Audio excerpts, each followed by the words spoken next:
name is Felicia Wright, and this is the Go Rogue podcast. Do you feel stuck? Does every day feel like Groundhog's Day? Well, I'm here to tell you it's time to take charge of your life and know that you are meant for more than this. It's time to go rogue. This podcast is for people that are ready to say enough is enough and discover their new normal with entrepreneurship. Get ready because your rogue journey starts now. Let's get into it.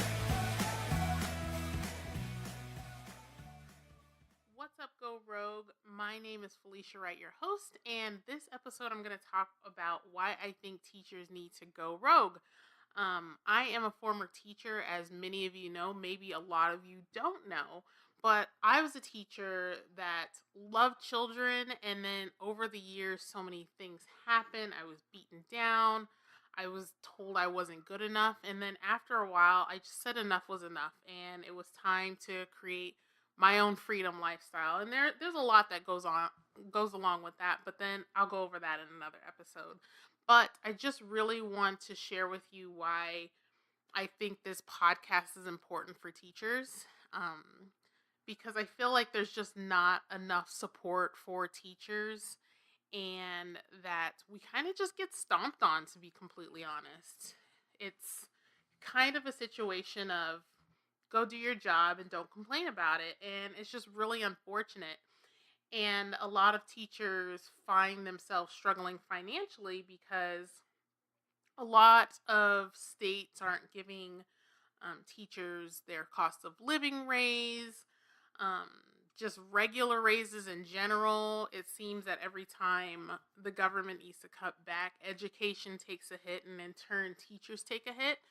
So I just really want teachers to know that there's more out there. You can give yourself a raise and build your own thing through entrepreneurship to create that lifestyle that you're looking for. So, one of the first things I want to go over is that I think teachers are the kings and queens of side gigs. So, if you're a teacher, you know exactly what I'm talking about. The majority of teachers, at least most that I have known, all have something that they're doing on the side to bring in an extra income. Some of the things that I've seen, and I've even tried some of these things. I used to sell my preps all the time. If you're out there and you don't know what a prep is, basically you get 50 minutes a day to plan, and if they're short a sub, you can sell your prep, go watch that class, and then you get paid your hourly rate. Ours was, where I'm at, was about $20 an hour, so you get paid an extra $20 on your paycheck. Another thing is tutoring on the side. Tons of teachers do this.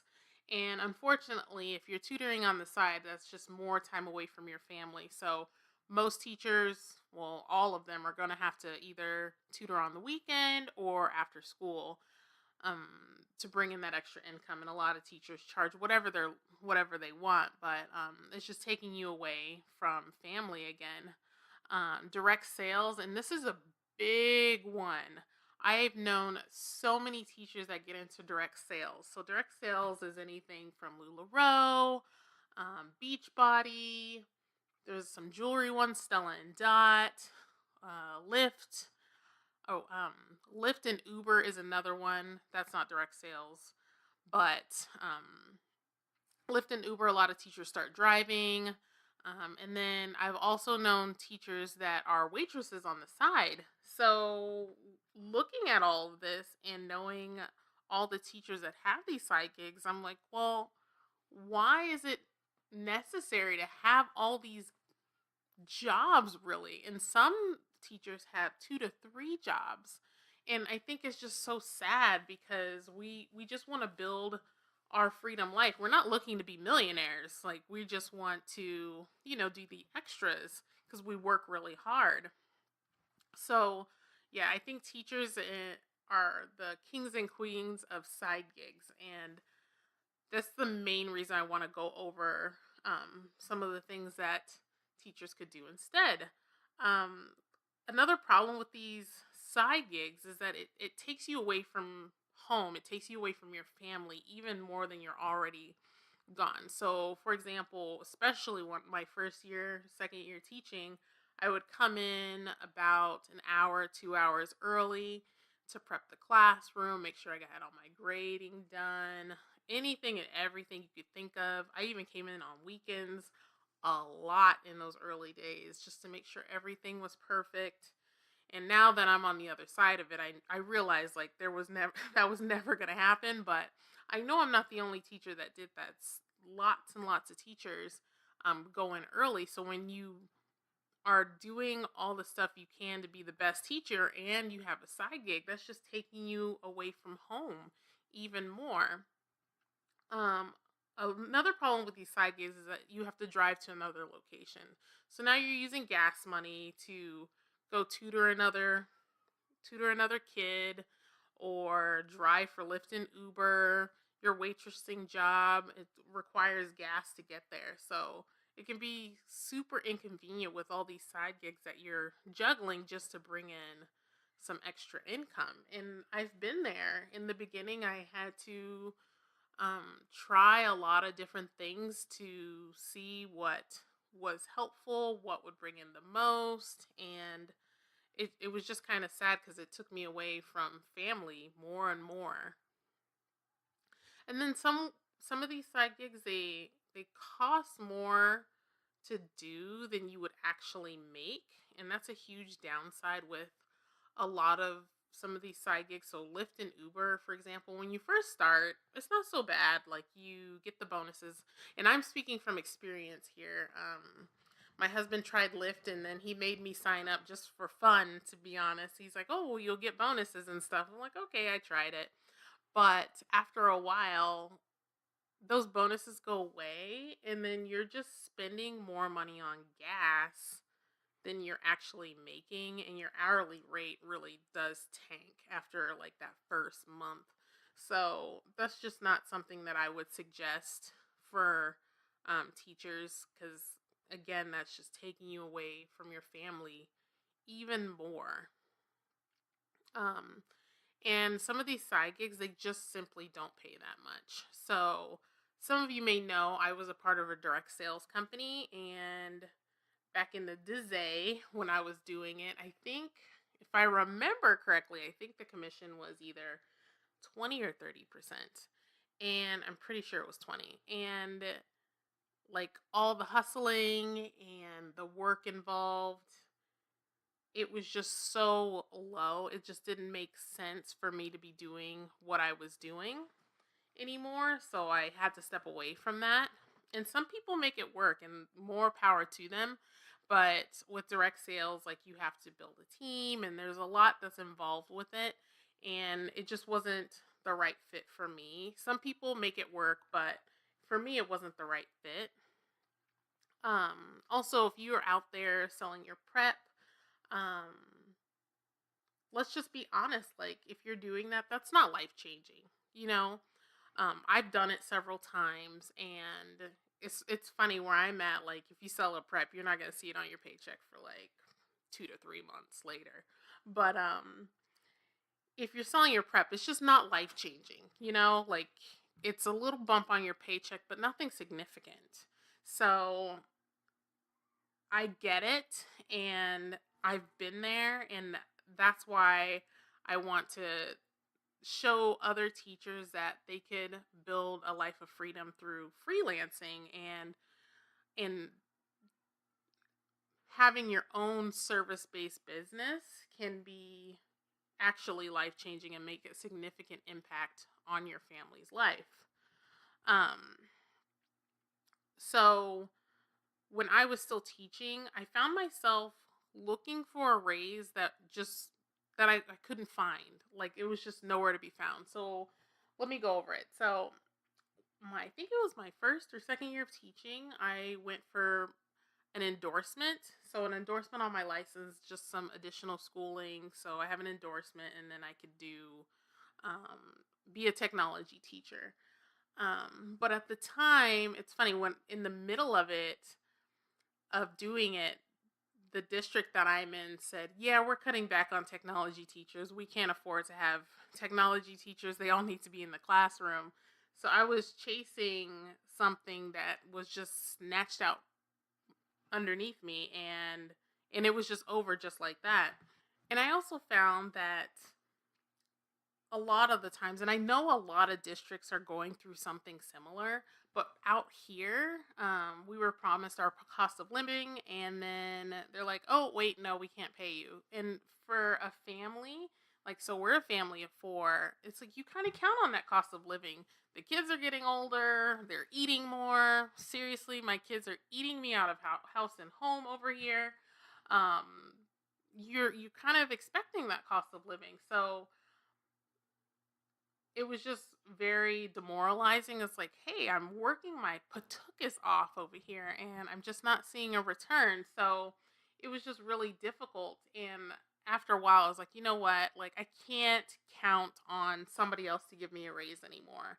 Because, like, if you think about it, I was counting on the district, the government to say, okay, you got your technology endorsement, you get a raise. Okay, it's cost of living, you get a raise.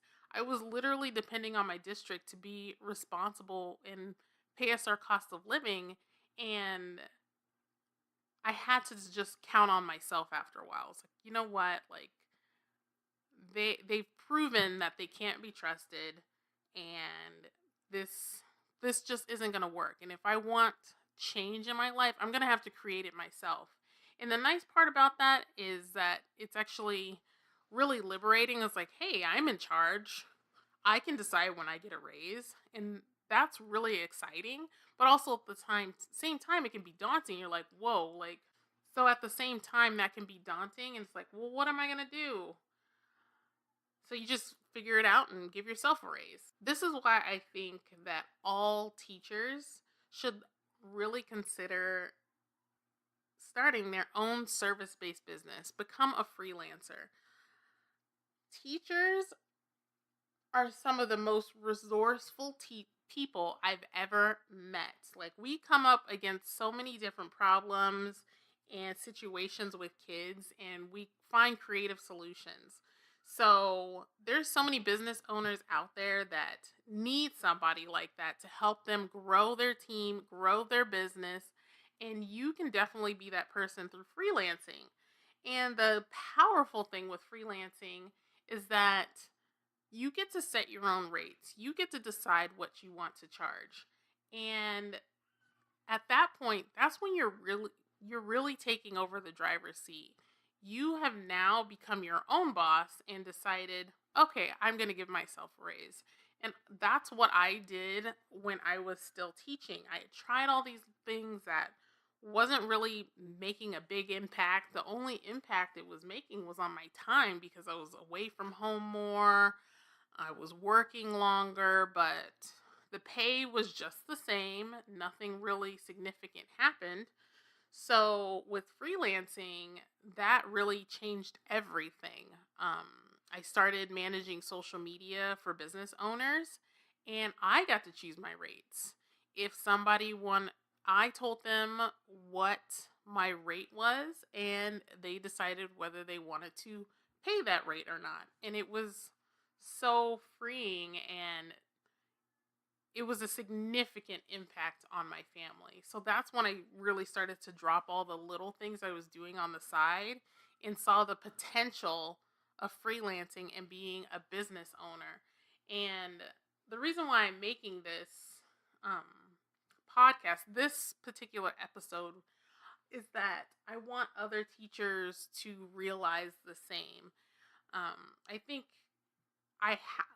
it's my obligation to share with other teachers that you can do it for yourself as well. I want you to ask yourself this. How would you feel if you went from just making your regular income to bringing in an additional $2,000 a month for your family? Seriously, how does that sound? For me, when it finally happened for me, I was overjoyed, and I finally felt like I was really in the driver's seat. And I want other teachers to feel that way too, because in the beginning I felt stuck, and I was like, well, this is it and I got to deal with it, and that's not an empowering way to feel. So, if you're a teacher out there and you are looking to make extra income and really change your life and your families, you definitely need to look into freelancing. Even look into building your own business based off your passion, because that is going to get you to where you want to go. You will be able to shape your life the way you choose. So that's what I wanted to talk about in this podcast. I hope that was helpful for you. If you want to go check out Go Rogue Community and on Facebook, I host some free workshops in there, and I actually have a free workshop coming up soon about um, starting your own online business. The workshop will be hosted in the Go Rogue community on September 12th. This is 2018 if you're listening to this in the future. So if you head over to Facebook, go to bit.ly/rogue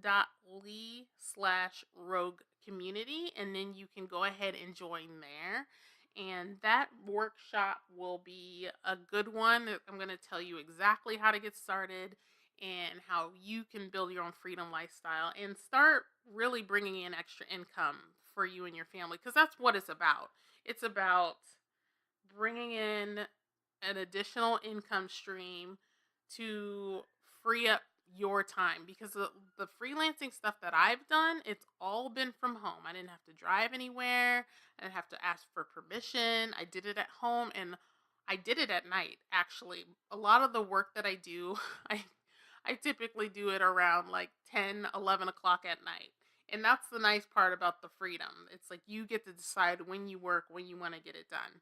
So head over to Go Rogue Community on Facebook and check out that workshop. And go out there and take inspired action today. Catch you next time.